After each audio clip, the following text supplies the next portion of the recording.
Hello everyone. This is the 16th part of the story, Avatar in DC Universe. Chapter 49, Blazing Conviction Part 1. General Point of View. Lantern Stewart to Batman. Batman narrowed his eyes and touched his earpiece to receive the call. I read you loud and clear. What is the update on the satellite feed readings? Green Lantern did not delay in answering.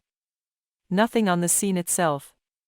That said, something did register on our scans. I'm sending over the satellite images now. Batman controlled the Bat jet to land a ways off from the gathered investigation teams.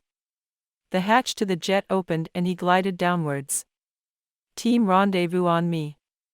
Got it. On my way. Copied. Batman's wrist computer lit up and the Dark Knight's frown intensified. A few minutes later, Captain Atom, Lantern Jordan and Wonder Woman flew down to land before Batman. The watchtower found something. Batman started clicking on the hologram computer. Following his actions, a map of the moon was projected. A red blinking light pulsed on its surface. That's the dark side of the moon. Green Lantern stated. Exactly. And the dimensions of whatever this structure is, matched the same diameter as the missing portion of the park. Batman explained. Realization dawned on their faces. Then what are we waiting for? Let us go and rescue them. Wonder Woman declared. Elsewhere. This is all your fault, Artemis. Wally said while leaping off the wall in quick succession and kicking one of the creatures on the torso. The speedster bounced off its metallic chest piece, getting pushed back. The only visible result was the creature getting thrown back a few inches. That brief respite was enough for two birdarangs to slice through the air and dig themselves on the aforementioned torso. They exploded, destroying the paramental and two more of its kind, coming in from behind. Me? Where do you even come up with these ideas? Artemis asked, burying one of the arrows clutched in her hands inside a small space on the neck of one of the creatures. The head sparked as the paramental fell down, jerking uncontrollably. You're the one who suggested we go right. Kid Flash shot back, forming a tornado with his body that cleared the creatures near them away, throwing them back over the mess of bodies belonging to the paramentals they'd already taken down. I can't even. You only said we go left because you like arguing with me. Artemis responded in frustration, dodging a gout of fire and then kicking the creature on its chin, pointing the head up. The flames from its mouth spread through the air, burning through the wings of another paramental, causing it to crash on another of its species. Keep both your heads in the game. This is so not the time for this. Robin shouted at them. Despite the fact that his right hand was injured, the young detective made sure to hit back harder than the enemy. And for a while it had been working. Using his superior acrobatic moves, Robin was the decoy, Wally the support and Artemis the one who finished them off. The roles cycled through them based on the situation. Luckily, taking them down was the easy part, mostly because of how untrained the creatures were. However, their numbers were the problem. It was clear to Robin that the three of them were running on fumes. Boy Wonder had no idea how long they could keep this up for. Aiden's point of view. My next environment/floor convinced me I was right. This place was built like a dungeon. And the thing about dungeons? They always have a final boss, dungeon core, or a dungeon master. Defeat that and you're free. Emboldened, I continued flying through the lava, increasing the speed of my ascent as the heat surrounding my tightly constructed air bubble became almost too much for me to handle. I really need to figure out firebending, and preferably soon. Air was versatile, but its main utility was escaping and redirecting confrontation. Fire, on the other hand, was violent, straight-up confrontational and had a wreck 'em all down and let God sort them out or something vibe, still can't quite remember that expression. I broke through the surface of the lava only to find hundreds of paramentals covering the air. Still can't believe someone was dumb enough to mix tech from Darkseid's realm with Morrow's. I was just glad that Morrow's real androids were missing from the equation, or else the others would be in real danger. I wouldn't count them out too quickly though. Looking at the paramentals, they had clearly been heavily influenced by the look of his androids. Speaking of which, the creatures spotted me almost immediately and flew down to attack me in a swarm. Good thing they were dumb because friendly fire took out most of the first wave. A bubble of air formed under me as I flew up. Sorry, gotta run. The bubble held compressed air that violently exploded, pushing me up even faster than I could go. The surroundings blurred in my eyes and my visor was painted a visceral green as I speared through a section of the paramentals, no doubt killing most. The drill from before appeared around my body as I hit the ceiling and punctured through it. Damn, I can be great for construction work. Especially the part about destroying things. Maybe this was an alternative to making money through entertainment media? I had always asked myself if superpowers could be used in other ways and if they could sustain someone as a main source of income. The main problem with that would be the social discrimination and jealousy towards anyone who tried to use their abilities in that way. Not to mention just how many businesses would fail because of the cheaper alternative. You need your land cleared? Bring in the guy with the Earth-based powers and voila, it's done within a few hours. The world just wasn't wired like that. If you had powers, the only viable thing to do was A. Join the hero side, B. Join the villain side, or C. Stay far away from both sides and hope they don't notice you. The mercs with powers were the outliers on that front and the closest example of a world with proactive superpower usage. In comparison to that ideal society, the Young Justice universe was relatively young.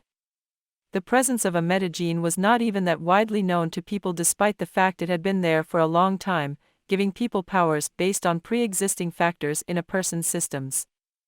I shook my head to get rid of the train of thought as I broke through the earthen surface to find myself in a long hallway. The walls of the hallway were made of earth and the weird red crystals from earlier that hung above my head, casting a grim scarlet light on everything. So we have a desert, an ocean, a lava, and now a tunnel. This suspiciously matches up with air to represent the violent winds present in the desert, water for the abundance found in the ocean, fire for the heat attribute in magma, and earth, which is self-explanatory. All the four elements associated by their constituents environments. Self-sustaining yet separate. Moro, what the fuck did you do? Not just anything had the power to pull out something like this. It was less about the energy needed to power it but more like the complexity of creating it in the first place and stabilizing it. The implications scared me and a theory I had forming in my head was becoming more and more conceivable as time went on. I refused to give it voice because nothing good ever came whenever the things I was thinking of were concerned. I turned my attention back to the area and scanned it. The whole tunnel/hallway felt ominous. Like a scene from a horror movie. This was probably the last floor before I got to where the core of this whole space was. That is if my theory was correct. I hadn't been attacked yet, but I kept out a constant vigilance. I closed my eyes and connected with the air, stretching out through both hallways. I felt a vibration along the hallway on the right that made me stiffen. I blinked my eyes and boom. A shockwave was left behind as I shot off through the tunnel. Behind me, the ground was left splintered due to my abrupt exit. My speed increased more and more as I called on the air to take me faster, taking turns left and right while following my senses. I had to get there quickly before it was too late. Come on. Come on. General point of view. Robin had taken a nasty blow that dislocated his shoulder while trying to protect Wally, who had passed out a few seconds ago. The boy Wonder palmed the last of his explosive birdarangs while hiding behind a barricade made of the Paramentals' remains, courtesy of their resident speedster last-ditch effort to protect them before he had passed out due to exhaustion. He looked at Artemis, who was breathing heavily beside him. Her uniform was dirty with grime and dried green blood, matching his. Her mask was torn apart and she had a nasty cut on her left arm. The battle was still going on, but the creatures were smarter now. Somewhere along the way they'd learned to stop the ill-advised diving attacks because of how easily they were dispatched. Not only that, but they had stopped attacking individually, whoever was controlling them had started to strategize. For now, they looked content in waiting them out. waiting until Robin and the others were too exhausted mentally and physically to put up a strong fight. And it seemed as if they'd waited long enough. Robin could feel them preparing something. He looked through a peephole and saw a few paramentals step forward. His eyes widened as he saw the licks of flames and draft of air surrounding them. Robin stared at the wall, then back at his explosive berdarang. Maybe if he could destroy the wall, then perhaps a hand touched his. Maybe we should surrender. Artemis' eyes brought him another suggestion that he hadn't thought of ever entertaining. Normally, Robin would swallow his pride and agree, but they don't want to take us alive. Artemis sighed and looked down, tightening her hands on her arrows. Her hands were covered with dried green blood. Then we take out with us as many of them as possible. It was good to see she still hadn't lost her touch. Boy Wonder smiled. My thoughts exactly. Chapter 50, Blazing Conviction, Final Part. Aiden's point of view. My eyes widened once I laid my eyes on what was about to happen. No. I reached out with my hands at the fan of flames aimed at the barricade protecting Robin, Artemis, and Kid Flash. I connected with the flames and forcefully dispersed them by creating a vacuum. The flames flashed a pale blue before disappearing. Maelstrom. Artemis shouted my name in relief. Hey guys, missed me? I asked, projecting my voice outwards through the space while hovering above them. I frowned a little, noting that Superboy, Aqualad, and Miss M were missing from the group. The horde of paramentals standing between us turned to face me fully. Be careful, they have elemental abilities. Robin's voice was almost lost through the screeches of the creatures. Due to my abilities, however, it was like he was shouting in my ear. I know. Gimme a second.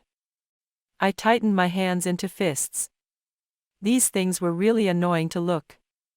I did not appreciate the way they copied Red Tornado. The moment needed a cool catchphrase. I primed my abilities and exploded forwards. My right arm was outstretched in a Superman pose while the left was pulled back, a ball of wind gyrating inside the palm. I clenched my jaw as I stared down at the crowded hallway.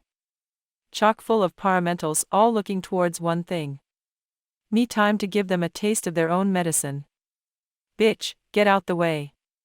My left hand suddenly shot out, and with it a sphere of rotating air, growing bigger and bigger as it flew towards the mass of bodies. Boom.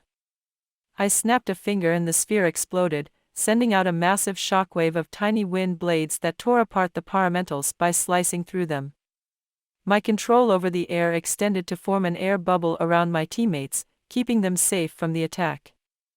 The walls making up the hallway were slashed and cleaved apart, leaving behind jagged edges. A cloud of dust exploded forth, filling the whole space. I heard Artemis coughing as I flew down towards them. I pulled my arms apart and the air obeyed. Every piece of paramental remain was thrown away from Robin and the others, undoing the makeshift barricade that was very obviously the work of our resident speedster. Hey! I landed, and a second later, a body tackled me. I hugged Artemis' body for a few seconds before she withdrew from my arms. You're late, she stated, looking up at me. I was surprised for a split second before smiling and clasping her shoulders. I'm here now. I extricated myself from her and bumped fists with Robin, who was checking up on Wally. Glad to see you're okay, big guy. I nodded and knelt before the passed-out speedster. Is he okay? Mostly. He's exhausted. The forceful teleportation did a number on him. I looked at Robin and Artemis. The state of their suits showed that Wally wasn't the only one who had had it rough. What about you two? Plus, what happened to your arm? I inquired. Judging from the way he cradled it near his body and the bandage on the wrist part, Robin was in pain. I'll be fine. Dislocated my arm, but now that you're here, you can help me pop it back.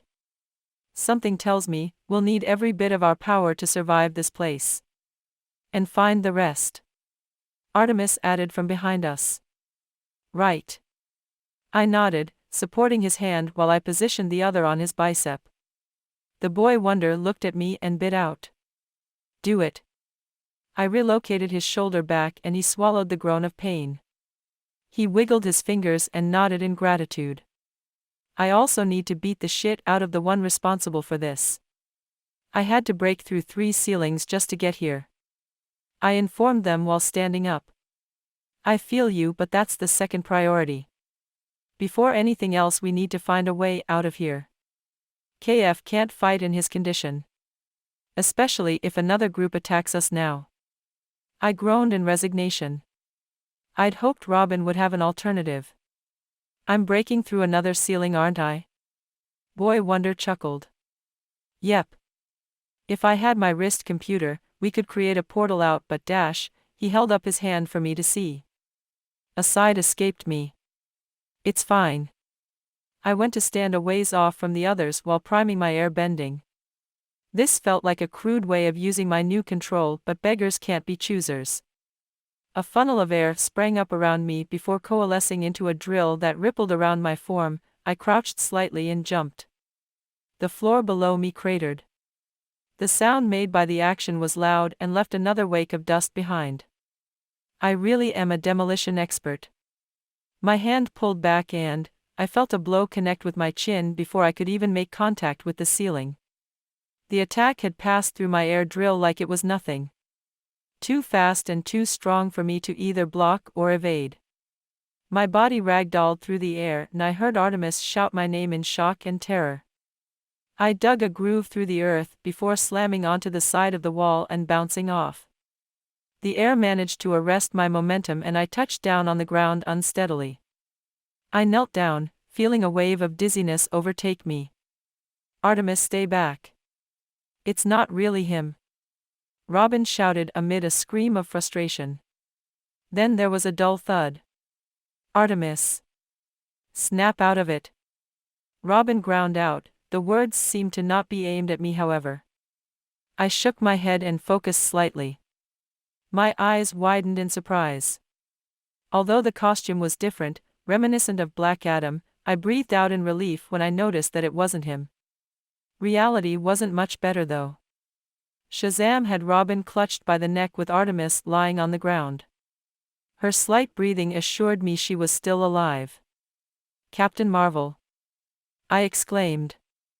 The Leaguer, who was actually just a kid called Billy Batson with the powers of the Greek gods, stared at me in the corner of his eye blankly. The slightly glowing red tint in his eyes told me everything I needed to know. It wasn't him. Not really. I made contact with Robin's eyes and saw the resolve and determination not to give up, all a cover for the fear in his gaze. That's when I realized we were essentially all children. This wasn't something we were supposed to handle on our own. Not in an ideal world. The world I wanted to create. But the current one wasn't fair. So fuck this whole thing. I got up while massaging my chin. The dizziness was still there, clouding my mind, but luckily it was slightly abating. Let him go.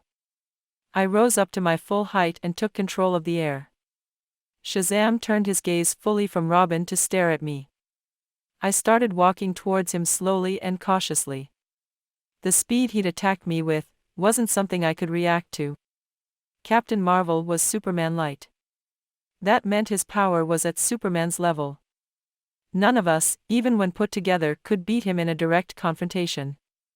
But that didn't mean I couldn't take him down with a few of my tricks. This was a fight I couldn't flee from. If I did so, then I was abandoning the ideals I was trying to forge within myself. A hero starts off by saving people, and what better way to exercise that ideal by saving my teammates? No matter the insurmountable odds placed before me, my conviction would remain strong because I expected, no, I demanded nothing less than my best. I felt a warmth bloom inside my chest. Unseen to him, a gentle wind construct snaked out and grabbed Artemis from the ground, carrying her to where Wally was. My eyes maintained contact with Boy Wonder and I winked while slowly tapping my throat. Robin blinked 2 times to show he understood, and then I exploded forward in rage. While in midair, I felt something suddenly click in place. Despite 50 meters or so separating us, It felt as if my speed had increased greatly. I spared a look at the walls by my side and saw them illuminated by a light coming off from my back. A scorching heat emanated from my shoulders going down to the small of my back. The sole of my boots cracked and melted away. I knew what this was. I grabbed on to the warmth blooming from above my groin and pulled on it. Shazam's face suddenly appeared in my vision as I blitzed faster than I'd ever gone before. I wound my leg back and then kicked out. My foot made contact with his face, carrying a grade of force aided by the jet-like propulsion of red-colored flames on the heel, and bam!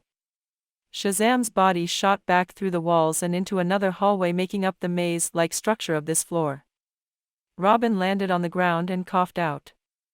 I winced as I also landed. Taking care to do so on my left leg, the right one was pulsing in pain due to how hard I had kicked Shazam and the slightly burnt skin on my heel. Damn it. I had wanted to hide firebending from the others for a while, but that light behind my back was no doubt the manifestation of flames. Despite losing a potential card up my sleeve, a smile bloomed up on my face. I had achieved it. Firebending. Dude, what was that? I thought you were about to let loose a sonic attack. I even had my earplugs ready. Robin asked me in confusion. Me too. But I just felt like kicking him in his perfectly sculpted jaw. Boy Wonder looked at me funny. Anyway, I don't think that attack is going to keep him down for long. It's Captain Marvel we're talking about. He told me while running towards Artemis and Wally, no doubt to check up on them after my devastating move. Robin, I have an idea. I've studied this place and I think there's only one more floor above us. We break through this. And we find a way out, the one responsible, the rest of the team, or hopefully everything at once. He interrupted me, catching on quick. Right, Captain Marvel and I will break through the ceiling and you follow us with our two sleeping beauties. I told him while stretching my body. I could hear heavy steps coming from inside the hole on the wall. The warmth on my belly felt uncompromising, violent, unyielding, uncontrollable, but most of all, blazing. Steam escaped my mouth. Okay. Let's finish this. Chapter 51, Pushed to the Limits. General point of view. Superman, rendezvous with Gamma Team and make your way towards our position. We are going to need all hands on deck for this. Batman informed the Man of Steel, who had been preoccupied with other matters, namely a flood in North Ralasia, when the junior team had gone dark. Copied. What is the current situation? Green Lantern has identified the energy signature making up the shield around the structure to be of apocalyptic origins. Batman answered while reading the report on the alien dome. The same place in Turgang have been getting their weapons from. Superman concluded grimly. Batman, none of our attacks are doing anything. Physical blows and energy attacks are useless on this thing. The Batman frowned and controlled his bat jet to hover above the structure. What is that? Green Lantern asked through the comms. I see activity on the lower sections of the dome. Wonder Woman reported, flying down. Batman clicked buttons on the ship's computer and the holographic visual feed of the red dome enlarged. It seems to be a type of alien creature. My God, Batman, are you seeing this? Hal's voice sounded surprised, matching the moods of everyone present. Yes. These creatures seem to share some similarities with Red Tornado. Aiden's point of view. I could firebend now. That, however, didn't mean shit before a powerhouse like Captain Marvel. The dude had the strength and the speed of literal gods. Benching 80+ tons wasn't exactly groundbreaking before a guy like that. Not to mention he had his own version of energy manipulation through the control of lightning. I reiterate, this wasn't a fight I was going to win with my fists. Good thing I wasn't going to try that. Robin, you ready? I inquired. Yeah. I'm ready. I'll have to make another trip, but I can repurpose my line launcher for at least one more jump. That is if you can guarantee a way through. He answered. Meanwhile my heart was pumping inside my chest like the drums of hallelujah. I chuckled to get rid of the tension while studying the roof. Watch me. And I'll even throw in a little surprise. I grabbed at the warmth in my belly. Flames for explosive power and air bending for body control. With that combination, I turned into a human missile aimed at the hole my opponent had created with his body. I shot off at the first sight of Black Marvel. Oh shit, that's actually a really cool name. Sorry Marvel, let me steal that name just this once. My opening move was the same as before, however this time it would serve as the distraction I needed to put down Shazam. Hot flames licked at my costume and the smell of singed material made its way to my nose. Shazam stared at me with that same blank look in his eyes, and I thanked God I wasn't fighting the whole him. My leg kicked out and planted itself into. The only thing that saved me was the rebound effect of the air shields surrounding my body and a hasty cross guard. Otherwise, I would have been turned into a bloody mist by his fist. Nevertheless, the fast attack threw me back a little and Shazam took the chance to follow me. The speed of Mercury was impressive. I couldn't react to any of his numerous and thunderous blows. Fortunately, I didn't need to. I read the trajectory of his movements by the vibrations caused through the air and then evaded them with the skin of my teeth, fully employing the philosophy of air bending, redirecting energy away. The sudden barrage advised me not to underestimate him just because he was being controlled. I was careful not to lead the fight towards Robin, but that was all I could do. Even the aftershocks from his blows sent a ripple through my body that was only negated due to my air bending. I flew up and my opponent followed me. He smashed the ceiling, aiming at me, and I took the chance. My mouth opened up and I let loose a point-blank sonic attack at the hole in the roof above us. Shazam had almost gone through it on his own, so the 10% left was taken out by my own attack. The roof started caving in, but I grabbed hold of the pieces of rock and arranged them into a makeshift stairs/ramp to make it easier for Robin to transport our two passed-out teammates to the roof. I expelled the dust from our closest vicinity and gave Dick a thumbs up before flying through to the next floor. Hope you liked the surprise. I flew out of the hole and touched down on the ground before an immobile Captain Marvel. I studied him for a few seconds, and once I was sure he wasn't going to attack me, I turned my attention to my new location. This floor was different from the others. For starters, the rest of the team were placed in status pods, covered with a red energy and constructed on the left side of the walls. Behind Shazam was a huge screen showing the Justice League trying to break the whole structure and failing. Below the screen was a sleek machine placed above a platform. The device was a black and red color about the size of a jukebox.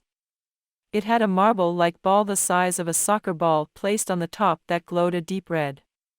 Circuit lines spread from the device to cover the floor and walls of the whole room. The vibrations of energy emanating from that thing was immense. Enough to send me on edge even more than fighting Shazam. The energy fluctuations registered as sinister in my senses. Maybe if I destroy it, then I can get a chance to free Aqualad, Miss Martian, and Superboy. Together we can. No, the mountain of a man standing before me killed off that first plan. Okay, second plan. Miss Martian, can you hear me? I tried to telepathically connect with her but got no response. Had it been successful, she could have broken whatever mental control Shazam was under. Second and is a no-go then. Third plan, I distract Shazam while Robin tries to finagle a way in his tech-oriented brain to free the others. That plan all revolved around me successfully keeping Captain Marvel busy while ensuring that the core of the structure did not send more paramentals to attack us. I believe you're wondering why I have not attacked you. A robotic voice stated from throughout the chamber. I looked over at the device and saw it pulsing. Now that he mentioned it, my upgraded processing suggests I wait for the rest of your team. It's more efficient to take you all down at once. Tell me, are all humans so annoying? Fuck this dude. Just the ones you mess with. Unfortunately for you, I'm on that list as well.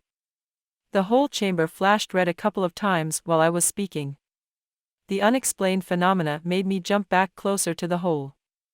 That lined up perfectly with Boy Wonder's line launcher digging itself onto the roof of the floor I was on. He pulled on the line and shot out of the hole, landing next to me with Wally and Artemis on his shoulders. One look at the scene and Robin fell to his usual stance. What's the situation? Thanks for the ramp, by the way. The machine behind Shazam seems to be the one responsible. You're welcome, I answered, while priming my powers. Are you thinking what I'm thinking? Robin asked me, sparing a brief glance towards the pods keeping our teammates captive. Definitely.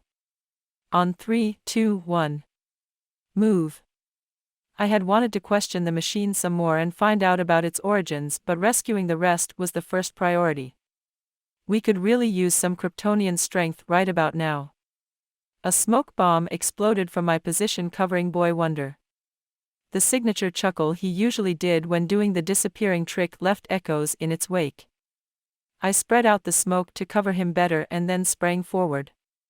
Captain Marvel was still essentially human, and that meant he required the same biological needs as the rest of us. That gave me options. My body glided on the floor as I came up before him from the sides. I flicked my finger and a multitude of wind constructs sped forward from all around to assault Shazam. The wind buffeted his position and the avatar of the gods covered his face with his hands to spare himself the blunt of it all. Now. I flew above him and let loose a concentrated sonic attack on his body. He tried to cover his ears to block it out, but the shockwaves were too concentrated and unexpected. He knelt down and I moved in for the killer blow. A wind bubble appeared around his head and sucked out all the oxygen inside his lungs. Marvel widened his eyes and tried to break the bubble. Flashes of lightning escaped his form while he suffocated. Finally, his body slumped to the ground, unconscious. I breathed out a sigh and turned my attention to the machine. You've lost. Stand down or else I'll turn you to scrap metal. I hit my fist on the palm of my hand. Abilities analysis complete. Creating countermeasures. Above us on the ceiling of the chamber, huge round plates of metal were created. They turned on and sent a pulse resonating through the air. Instantly felt the difference in how I wielded air. My eyes widened and I sprang forward to attack the machine. I felt something grab my leg from behind and slam me onto the ground. Breath was knocked out of me and my body thrown away to smash onto the walls of the chamber. An imprint of my body appeared on the wall. I fell down to my knees, breathing heavily. Something was in the air. The damn metal plates were funneling something inside the chamber. Voice module upgraded. The robotic voice came again. I see that the counteragent to your powers was successful. I looked up. His voice had changed from its robotic tone to a normal man with undertones of a Brit accent.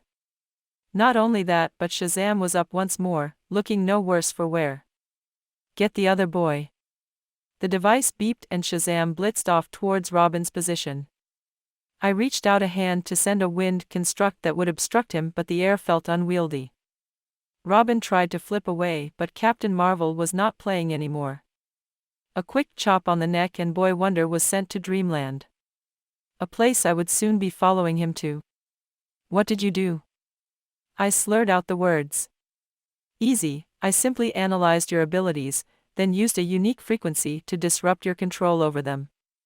I will admit I could not completely cut off your connection to your aerokinesis, but this is more than enough to ensure that my pet takes you down. Then I can start the process to turn you all into my agents. Why? What's your endgame? The Justice League will take you down even if you succeed in beating us. The Justice League will get the same treatment the rest of you did, and due to the data I have received from this altercation, I will upgrade my repertoire in preparation for their incursion. I wonder how they will react once they find themselves facing off against their own protégés. As for endgame? Plan? What do I need that for? I do what I want because it is what I want. Aren't you humans the same? Don't you chase desire and satisfaction? Now goodbye, little pet. I'll see you on the other side. He finished, ominously. Shazam stepped forward menacingly. I didn't pay him any mind, however. My attention was somewhere else. Somewhere inside my psyche where it was locked up. I stared at Shazam, my teammates, then the surroundings, and finally addressed the machine with a chuckle. I'll admit it. You've pushed my limits more than anyone ever has before. But this ends now.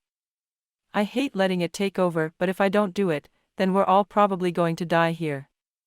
I opened the door to the avatar state and promptly blacked out. This marks the end of part 16 of the story, Avatar in DC Universe. Thank you for listening. Please like the video and hit the subscribe button to listen more. Hit the bell icon to get notified of all the new content uploaded to the channel ASAP.